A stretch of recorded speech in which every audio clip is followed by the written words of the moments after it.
The first prohibition states, and they are dry because they want to be dry.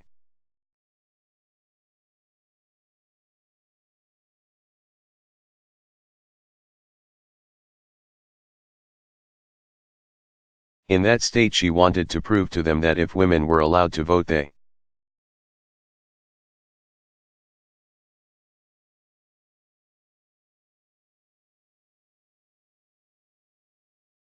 would vote North Dakota wet, and she had her figures. That women had not voted San Francisco dry.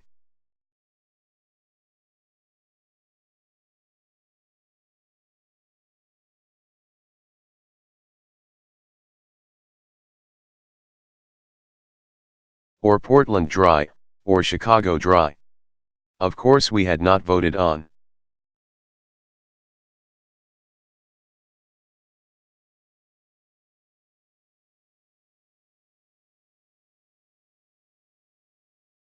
the question in Chicago, but that did not matter.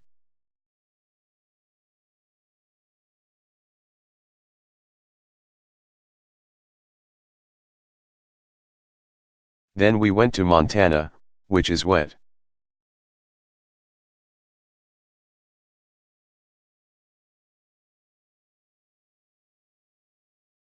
They have it wet there because they want it wet, so that any argument that she could bring to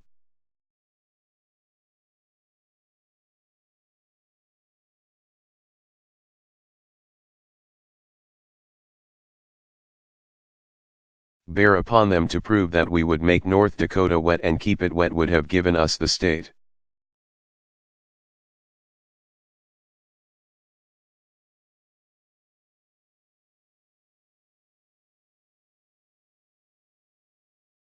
But that would not work, so she brought out the figures out of her pocket to prove to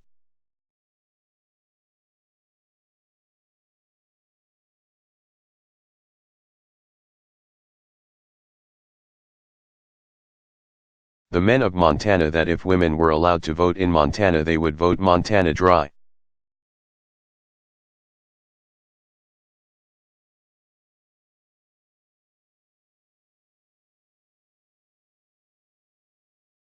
She proved that in 2 years in Illinois they had voted 96 towns dry.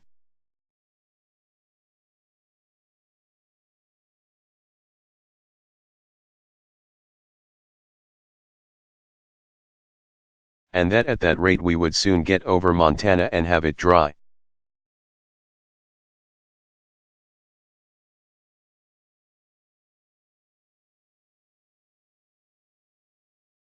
Then I went to Nebraska, and as soon as I reached there a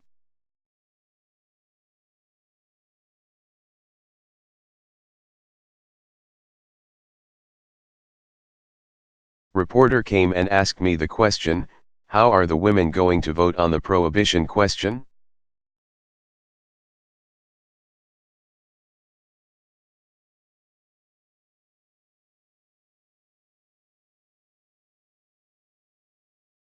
I said, I really don't know. I know how we will vote in North Dakota.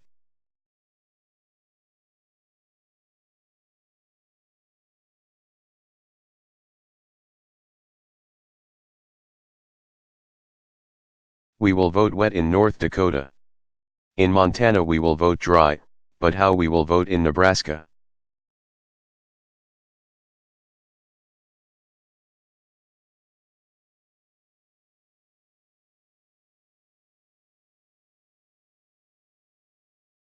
I don't know, but I will let you know just as soon as the lady from New Jersey comes.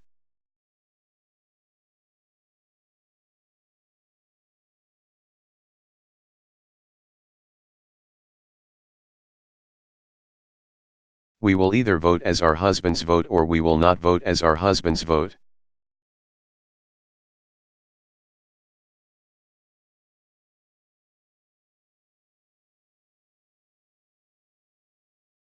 We either have time to vote or we don't have time to vote.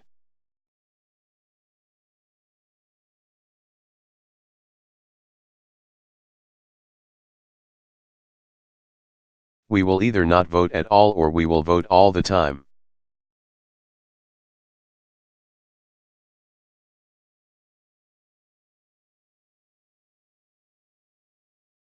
It reminds me of the story of the old Irish woman who had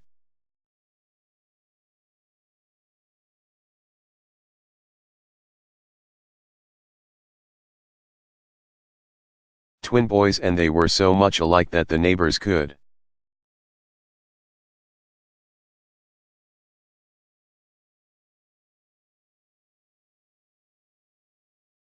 not tell them apart. So one of the neighbors said, "Now Mrs.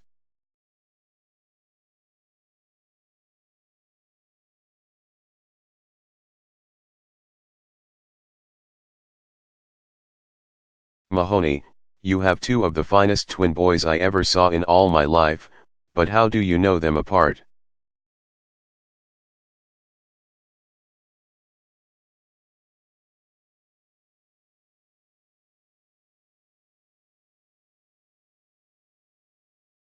"Oh," she says, "that's easy enough, anyone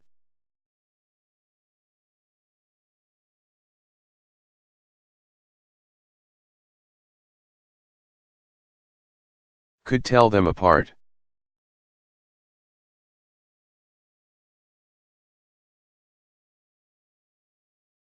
When I want to know which is which, I just put my finger in Patsy's mouth, and if he bites, it is Mikey.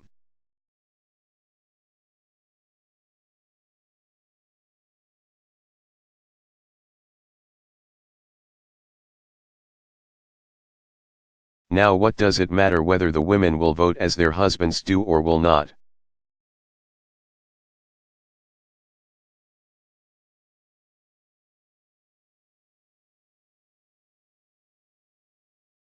Vote. Whether they have time or have not.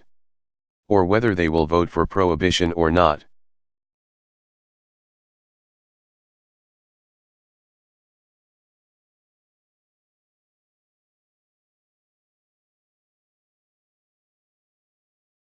What has that to do with the fundamental question of democracy? No one has yet discovered.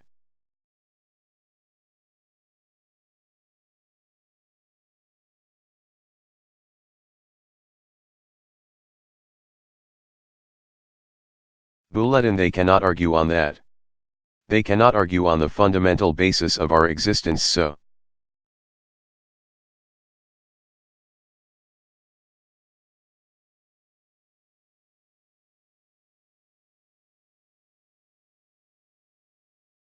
that they have to get off on all of these side tricks to get anything approaching an argument.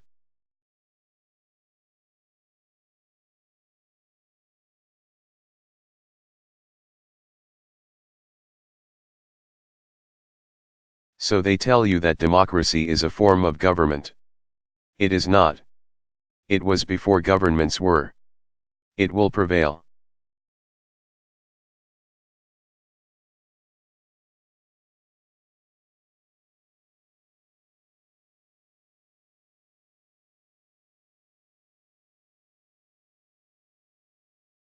When governments cease to be, it is more than a form of government. It is a great spiritual force emanating from the heart of the infinite.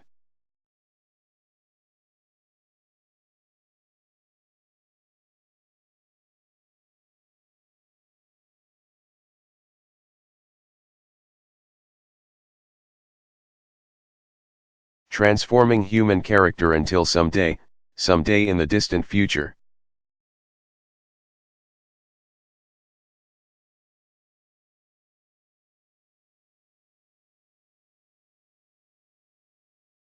man, by the power of the spirit of democracy, will be able to look back into the face of the infinite and answer,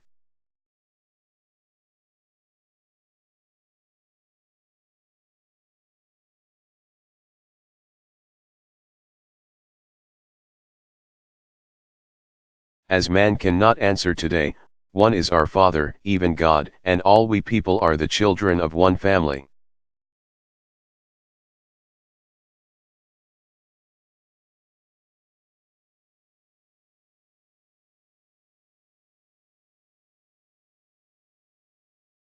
And when democracy has taken possession of human lives, no man will ask from him to grant to his neighbor.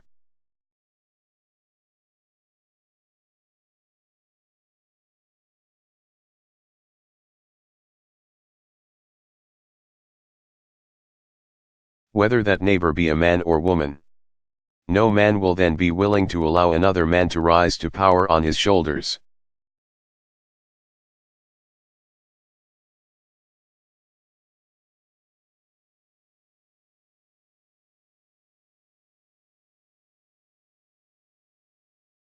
Nor will he be willing to rise to power on the shoulders of another prostrate human being.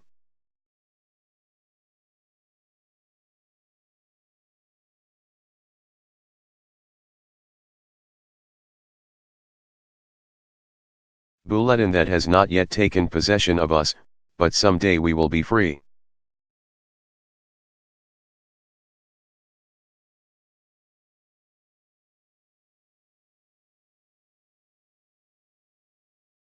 And we are getting nearer and nearer to it all the time. And never in the history of our country had the men and women of this nation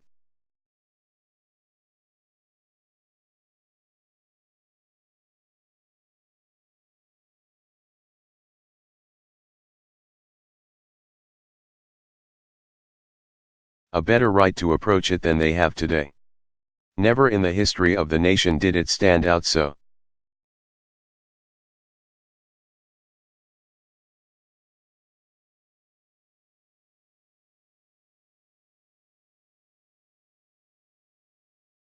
Splendidly as it stands today, and never ought we men and women to be more grateful.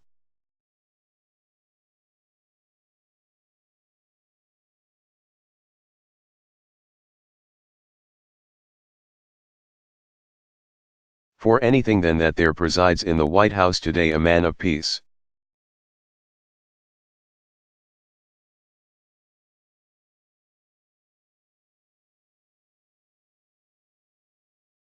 As so our good friends go on with one thing after another, and they say if women should vote they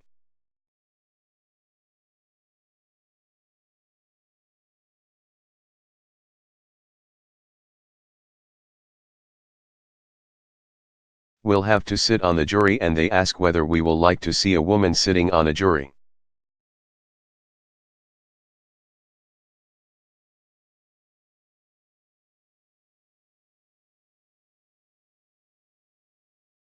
I have seen some juries that ought to be sat on, and I have seen some women that would be glad to sit on anything.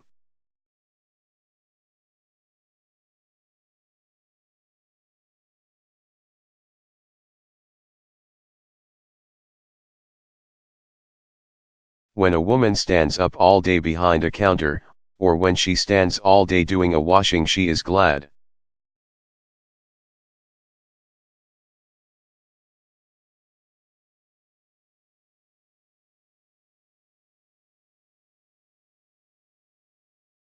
Enough to sit. And when she stands for 75 cents, she would like to sit for $2 a day.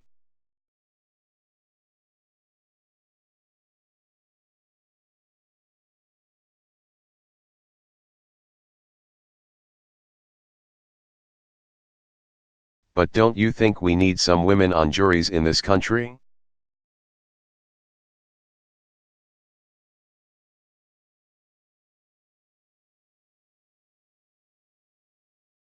You read your paper and you read that one day last week or the week before a little girl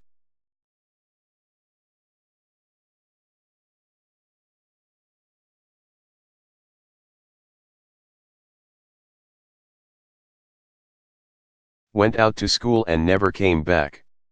Another little girl was sent on an errand and never came back.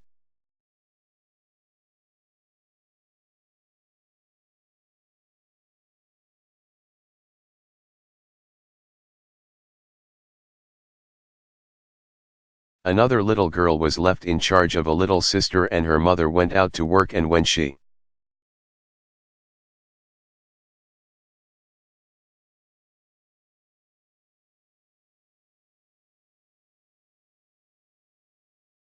returned, the little girl was not there, and you read it over and over again, and the horror of it strikes you.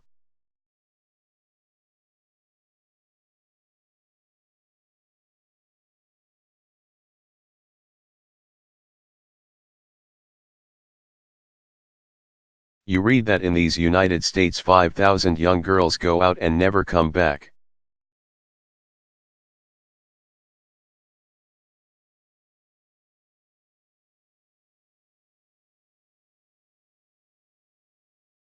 Don't you think that the men and women the vampires of our country who fatten and grow rich on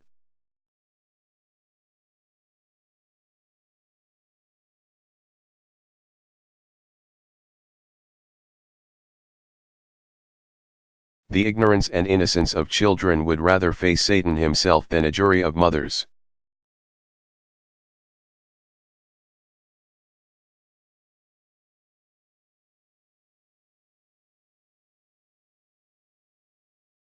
I would like to see some juries of mothers.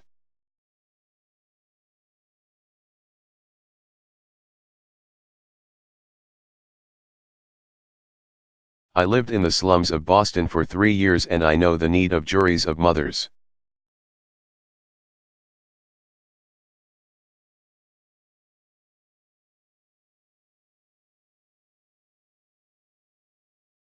Then they tell us that if women were permitted to vote that they would take office.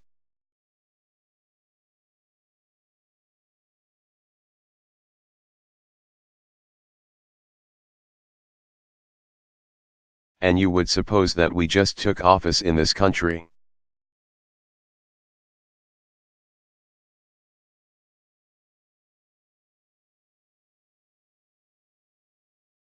There is a difference of getting an office in this country and in Europe.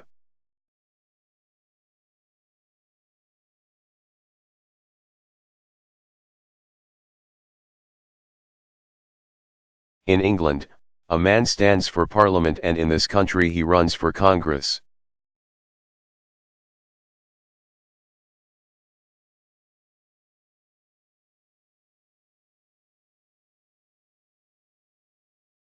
And so long as it is a question of running for office, I don't think women have much chance, especially with our present hobbles.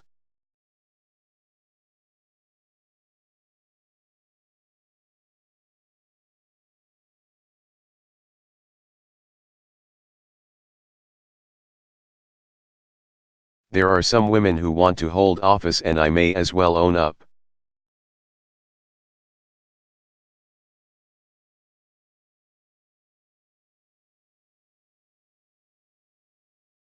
I am one of them.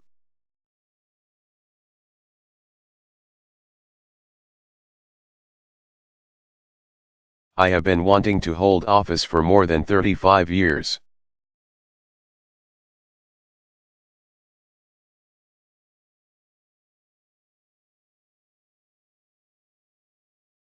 35 years ago I lived in the slums of Boston and ever since then I have wanted to hold office.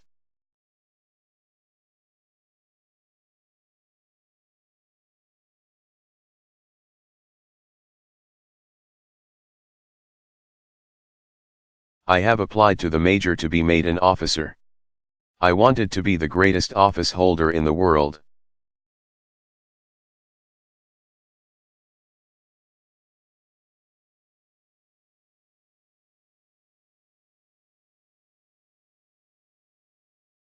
I wanted the position of the man I think is to be the most envied.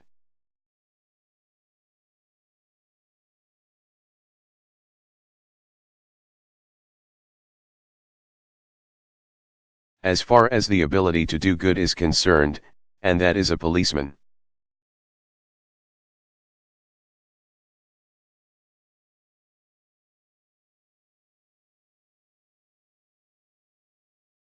I have always wanted to be a policeman and I have applied to be appointed policeman and the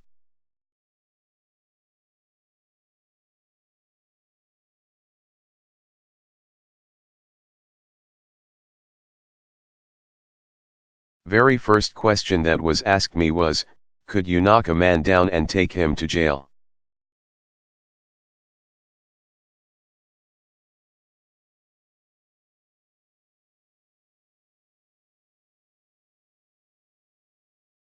That is some people's idea of the highest service that a policeman can render a community.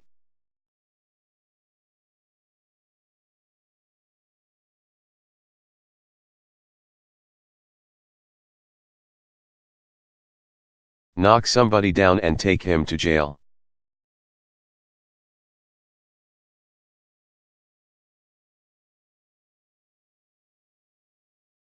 My idea is not so much to arrest criminals as it is to prevent crime.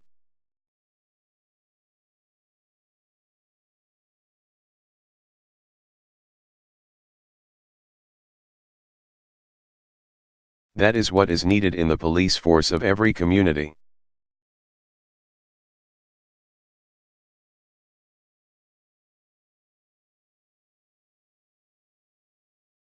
When I lived for 3 years in the back alleys of Boston,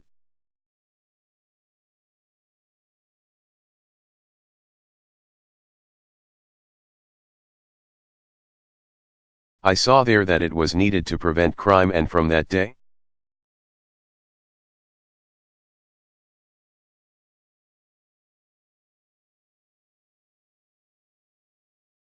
this I believe there is no great public gathering of any sort whatever where we do not need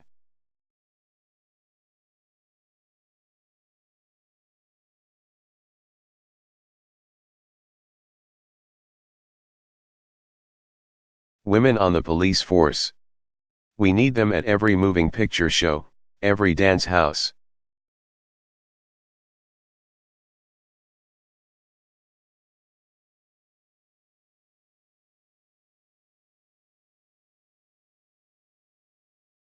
Every restaurant, every hotel, and every great store with a great bargain counter, and every park and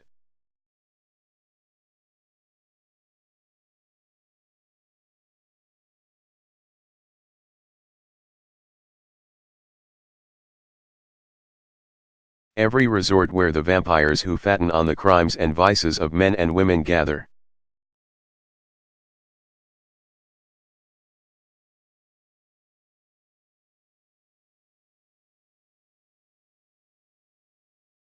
We need women on the police force, and we will have them there someday.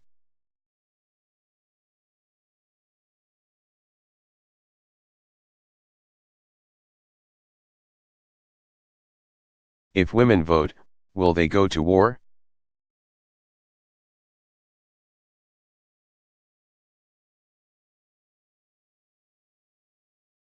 They are great on having us fight.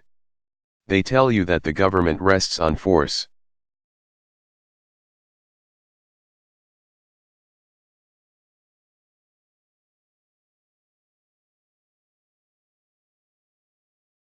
But there are a great many kinds of force in this world, and never in the history of man were the words of the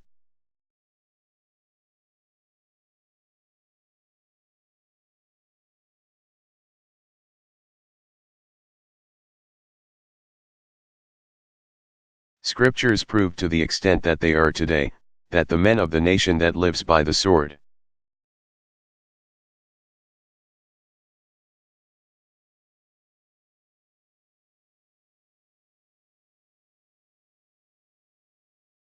Shall die by the sword. When I was speaking in North Dakota from an automobile with a great crowd and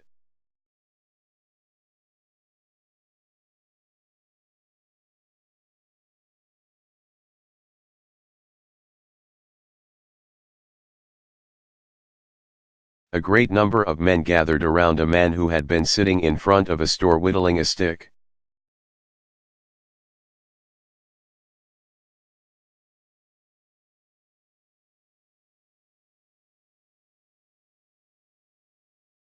Called out to another man and asked, if women get the vote, will they go over to Germany and fight the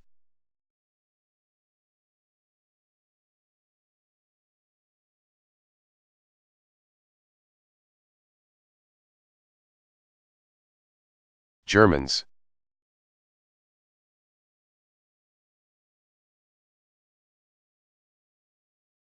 I said, why no, why should we go over to Germany and fight Germans?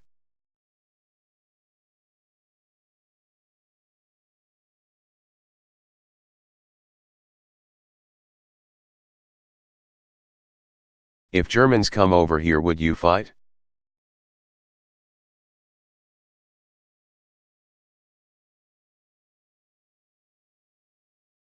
I said, why should we women fight men, but if Germany should send an army of women over here?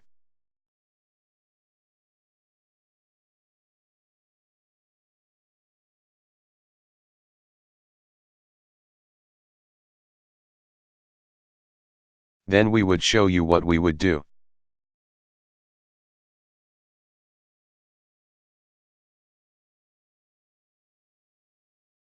We would go down and meet them and say, come on, let's go up to the opera house and talk this matter over.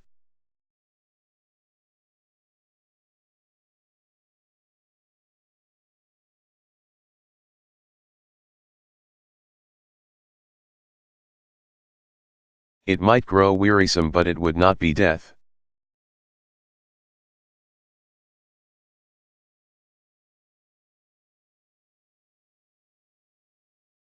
Would it not be better if the heads of the governments in Europe had talked things over?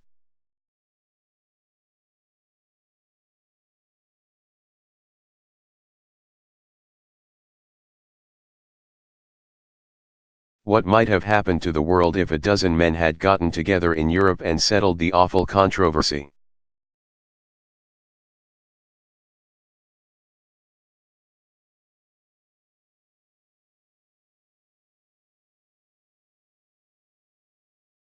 Which is today discriminating the nations of Europe?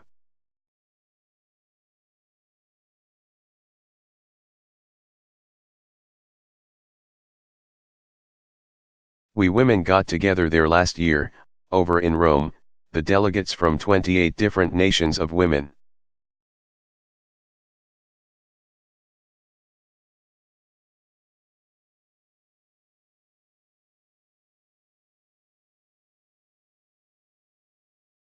And for 2 weeks we discussed problems which had like interests to us all.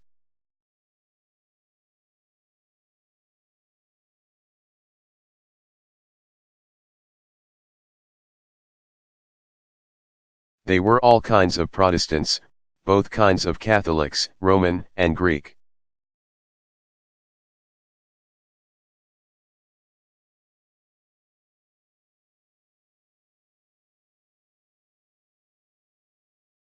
Three were Jews and Mohammedan, but we were not there to discuss our different religious beliefs.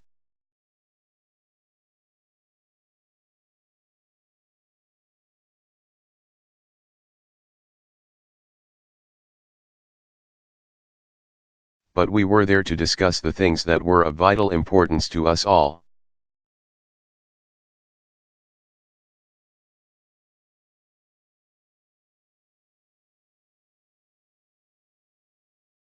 And at the end of the 2 weeks, after the discussions were over, we passed a great number of resolutions.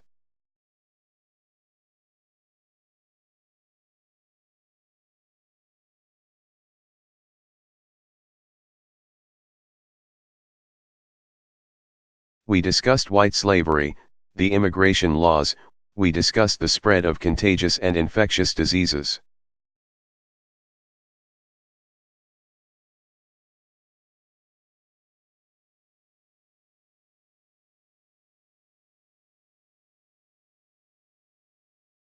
We discussed various forms of education, and various forms of juvenile criminals, every question which every nation has to meet.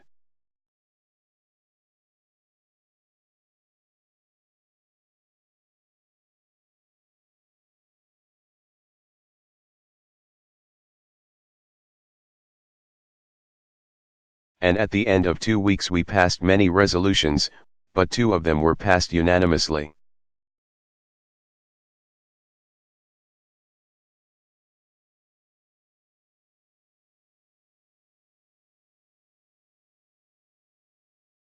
One was presented by myself as chairman on the Committee on Suffrage, and on that resolution we called upon